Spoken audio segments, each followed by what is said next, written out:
Hello and welcome to Sensual and Erotic Education. My name is Frank. I am a sexologist and psychotherapist. Today is the second web series on maintaining sexual desire.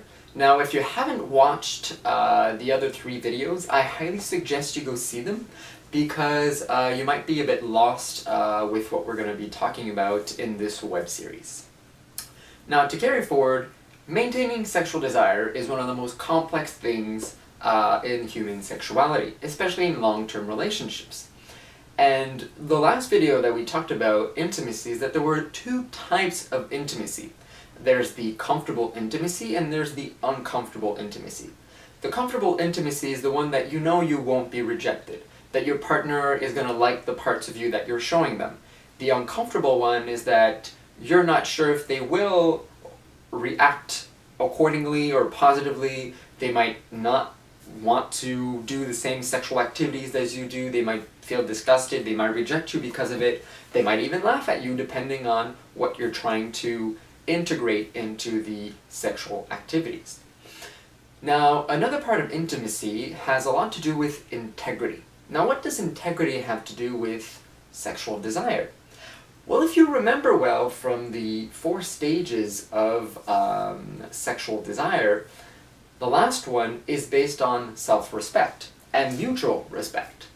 Now, if you don't respect yourself enough to properly show who you are, to be authentic, and to truly be and show what you want, then you're not having enough self-respect. Therefore, that can influence your own sexual desire towards yourself. So therefore, have sexual desire with another person, to have that connection that we try to build most of the time when we're having sex. But also, if your partner is lacking integrity, therefore self-respect, because of his own or her own issues, then you don't necessarily desire that person either. So that's how integrity really plays into sexual desire. Now, to be more, to give examples to really understand this principle, when we are in a couple, we start to see certain differences, we get into certain conflicts, and we need to make certain choices, because sometimes we can't have both things. Whether it be about how we spend money, where we spend the vacations, when and how many times we'll go see the in-laws, how and what type of sexuality are we going to have, how frequent, how are we going to educate our kids. All these things don't necessarily come with double answers, in the sense that you can either give a certain value to a child or not give it. We can go see the in-laws or not go see them. We can spend money or we can save the money. We can go for this destination for our vacations or not go there. We can clean up or not clean up the house. We can have sex or not have sex. You can't have both. And when you start seeing that there's differences in the couples about who wants what, then there's this thing called compromise that a lot of people start doing, and that's what we tend to recommend even as healthcare professionals, as therapists. But the thing about compromise is that there comes a time where one person might compromise more than the other, or that one person might enforce their way of seeing things more often. And a lot of the times what people do is they tend to sort of fuse together, and we tend to have this sort of vision of couples of being only one person rather than two people. Because when you have two people, you have two choices. Therefore, you need to take and decide which one you're going to have. So when you can only have one choice and both partners want something different, then somebody's not going to be happy. Or what we do in this case is compromise, and then both people are not happy. Sometimes what we'll find in the dynamics is one person will compromise more than the other one. And after a while, you tend to realize that maybe, I'm not really that satisfied in this relationship. Maybe I'm not getting as much as I want out of this relationship. And you start feeling like, well, maybe you don't have as much integrity. Maybe you're not as honest, because as soon as you see a difference, you tend to say, okay, we'll go your way, or we'll try to find a compromise, and then nobody's really satisfied.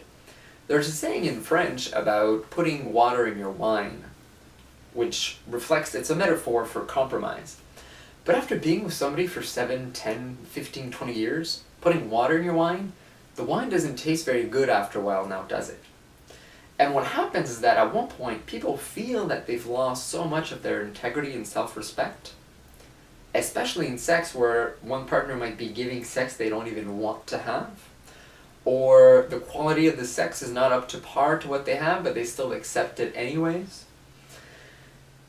Well, at one point, there comes a time when one of the partners, or even both partners most of the time, are actually going to do, well, I don't want to do this anymore. And we become extremely rigid in the way we want to do things. Or what we do is that we compromise, but we get what we want in other more manipulative ways. Where we might, send a little comment just to show that we're not satisfied, but we won't actually say we're satisfied.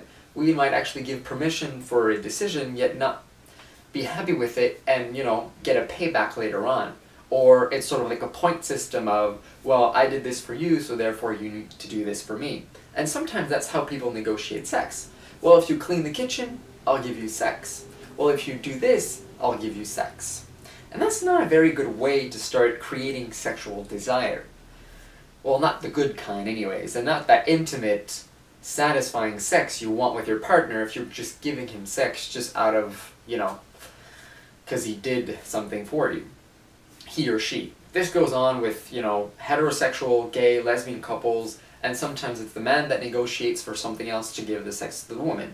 It's not always the women that negotiate something and then give sex. It goes both ways. Now, after a while, when you start losing the feeling that you have integrity in your self-respect, we become rigid. And now we start to want our things. And we don't really listen to the other person. We're not flexible anymore.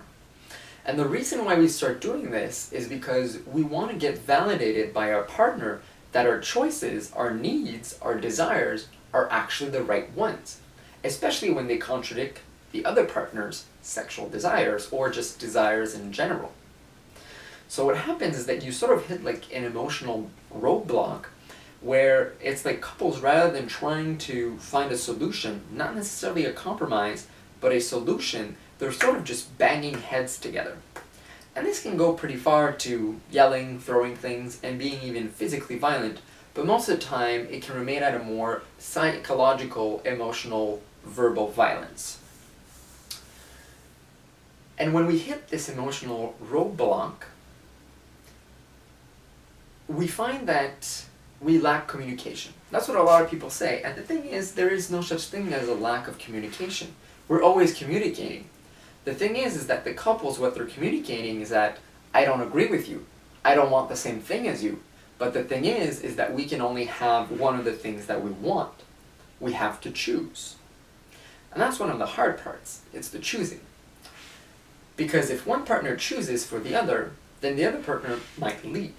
So what we tend to do is we keep fighting and fighting and fighting, or we keep compromising, and it doesn't get anywhere because nobody's actually satisfied in the relationship anymore. And when you're not really satisfied, well, sexual desire takes a huge toll downwards. Now, how is it that you can keep your integrity, keep your self-respect, be dissatisfied in your relationship with somebody that has different perspectives than you? Well, the thing is that our rigidity speaks a lot about how we see ourselves and how we perceive our own identity. We can compare our identities to 3 different types of sticks, if you want. You have people that are like rubber. Okay, if you take the rubber stick, it's very flexible, it adjusts, it adapts to, and accommodates the other partner. So they sort of fuse with the other person, and so every time there's a difference, every time there's a conflict, that person is going to melt into the other one and just agree.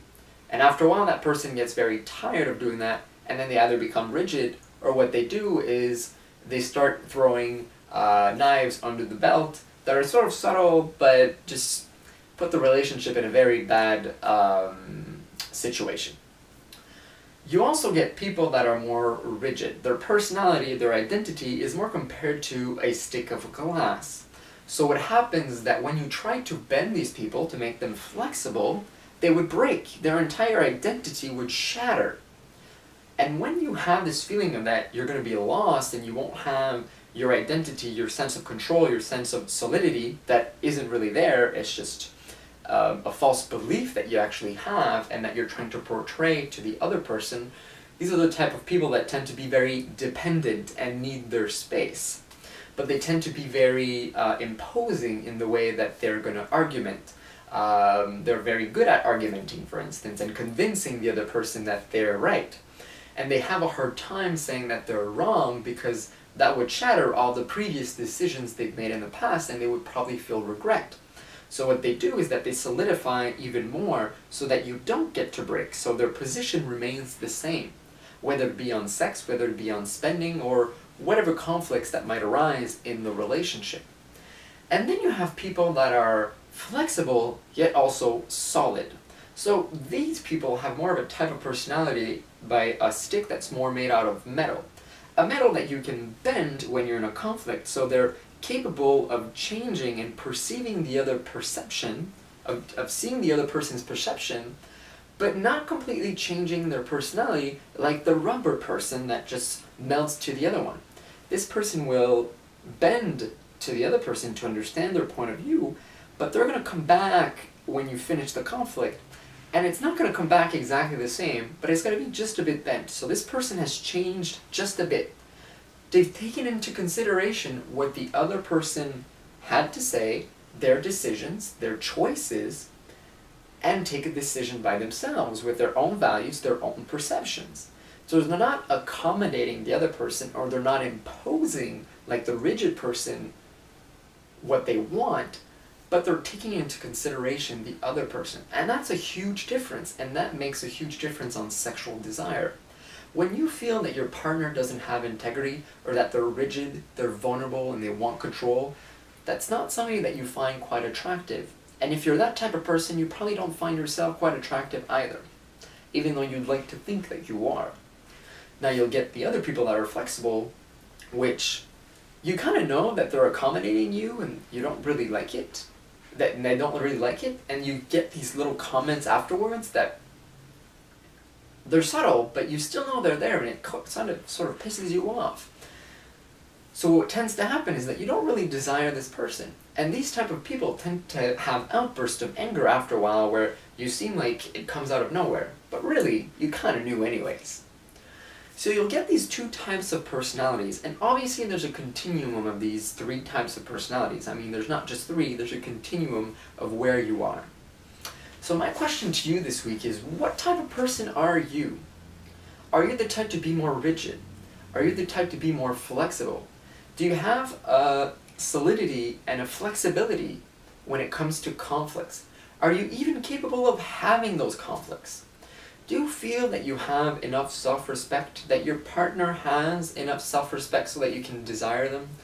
Can you show the parts of yourself that, the good parts, the bad parts, but also the worst parts? The things that you know that your partner is probably going to reject about you, and you've been trying to hide them for so long now? Well, newsflash, he probably already knows them. He probably pretends he doesn't know them, but he probably does anyways. And you know their bad and their worst parts as well. And you know how to use them to your advantage. Are you capable of maintaining a solidity in front of your partner who doesn't want the same thing as you, not crumble, not want to accommodate them, or want to enforce your own and impose your own point of view, and still remain people that still have a connection, that still enjoy each other's company? How do you see yourself accommodating your partner but not feeling resentment in afterwards? How do you feel when the decisions have been taken mostly for you rather than your partner, but you don't necessarily get bad comments out of it, or you don't put it in your face that you were right, for instance, and that's how things should be done? And how do you think that affects your sexual relationships with them? And your sexual dynamic about who and why and how many times we want sex? Do you try to impose how many times you want to have sex? Do you accommodate your partner to how many times you want to have sex? How does that make you feel when your partner doesn't really want to have sex with you, yet they're still having it? How do you feel when you're giving sex you don't really want, and your partner still takes it? Probably not very good, I would imagine. Now I'll leave you on these reflections for this week, and next time we're going to talk about, well, okay, now that we've decided what we wanted, and we have the integrity, we have the honesty of showing what we truly want, the good, the bad, and the worst parts of ourselves, how do we actually get around it? Those dilemmas, those choices that we just can't seem to agree on. So we'll see that next video. Enjoy the week, and I'll see you next time.